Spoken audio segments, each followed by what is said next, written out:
Maybe you were a person that wasn't very religious at all, and you were living life like the rest of your extended family, but something came in your heart and you said, you know what, I'm going to take this guidance seriously. I don't know how it happened. Maybe Allah made it happen through some YouTube video or a friend, or however it happened, but you decided to make a change for the better in your life. And when you start changing the behavior in your life, the first people to see a change in you will be your own family. They will notice it. They will notice that you're not the same anymore. You don't talk the same, you don't act the same, you don't go to the same places, you don't even have the same friends anymore. And this necessarily happens. When you take a turn towards Islam, necessarily you start losing friends.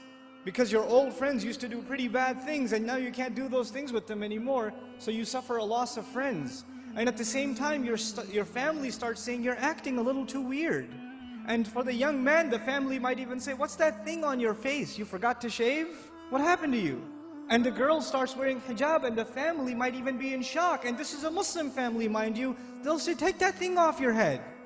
You're going to go out to the wedding looking like that? I can't sit in the car with you like that. What do you think we are? Who do you, all of a sudden, you're the Islamic role model? Who died and made you sheikh? That all of a sudden we should be looking up to you. Remember what you were like last year, man? You were the party animal. Now you're going to go make salah? Yeah, seriously, please. We know what you're really like. In other words, not only have you lost your friends, from your family you get the nastiest kinds of sarcasm and criticism. All the time, all the time. Every chance they get, they say something to you. They say something about your beard. They say something about your habits of making salah. They say something about putting your children in Islamic school. They say something about sending your children to Sunday school. Or you getting up for Fajr or Isha and going to the masjid. They'll have some comments for you. And those comments hurt. They burn pretty good. This happens to young men in the audience, where their parents start telling them to stop hanging out with their other Muslim friends. Don't go to the masjid, don't waste your time. I wallahi myself know of stories where the father found out that in between classes, the son used to, because his classes were 3-4 hours apart, in between classes he used to go to the masjid to pray dhuhr and just study at the masjid. Instead of studying at the library where there's plenty of things to look at, might as well go make salah and pray in the masjid. I'll be safer that way. Dad finds out. You're becoming an extremist, son. And what is the extremism in the eye of the father? That the boy is making salah in the masjid. That's extremism for him. SubhanAllah. Muslims themselves, you think non-Muslims are averse to Islam? Have you seen what Muslim families are doing to their own? What parents are doing to their children? I know of cases myself where parents said, we will not pay your college tuition. We will not look for a wedding made for you until you take that hijab off. We will not do it. We do not accept you as our daughter until you take that thing off. We will not show our face in public with you. You can't go with us anywhere. This is the mother telling, and you know what they'll say, what's amazing about that? They'll make you feel bad about yourself. They'll tell you, what kind of daughter are you? You should be ashamed of yourself, you're embarrassing your parents. We're Muslim, but we're not Muslim. We're not those kind of Muslims. That's not how we do things in our family. That's what they'll say. Our family is different. We don't do things like that in our family. That's those masjid people. Don't be like those masjid people. That's what they'll say. And you know what's amazing about that? If you look at a portrait of your great-grandparents from back in the day, good old great-grandpa's got a big old beard and you can't even see grandma's face. So who's being true to the family and who's an embarrassment to the family? See, this is Muslim families today.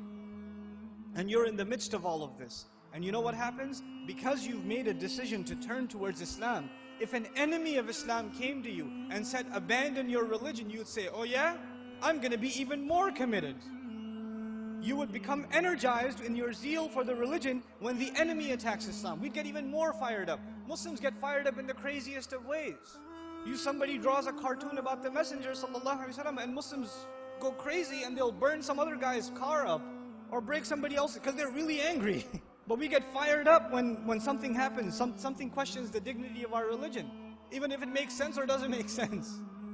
But when your own family comes and says, look, I love you, I'm worried about you, I don't want you to become this way.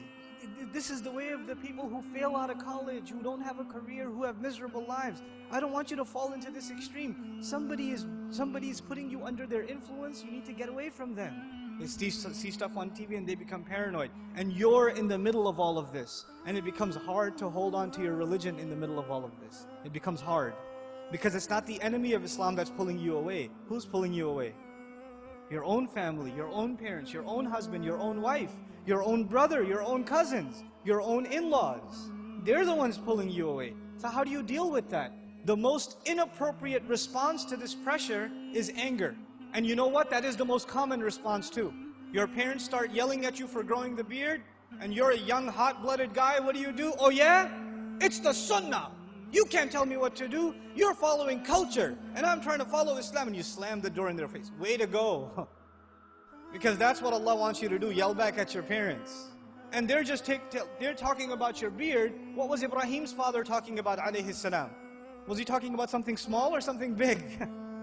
Go make sajda to idols, boy. And does he lose his cool? Does he get angry? We have to learn how to be with our parents. Even when they call you away from deen, it doesn't matter if they're Muslim or not. وَإِن جَاهَدَاكَ عَلَىٰ أَن تُشْرِكَ بِي مَا لَيْسَ لَكَ بِهِ عِلْمٌ فَلَا تُطِعْهُمَا وَصَاحِبْهُمَا فِي الدُّنْيَا مَعْرُوفًا وَاتَّبِعْ سَبِيلَ مَنْ أَنَابَ إِلَيَّ ثُمَّ إِلَيَّ مَرْجِعُكُمْ فَأُنَبِّئُكُمْ بِمَا كُنْتُمْ تَعْمَلُونَ.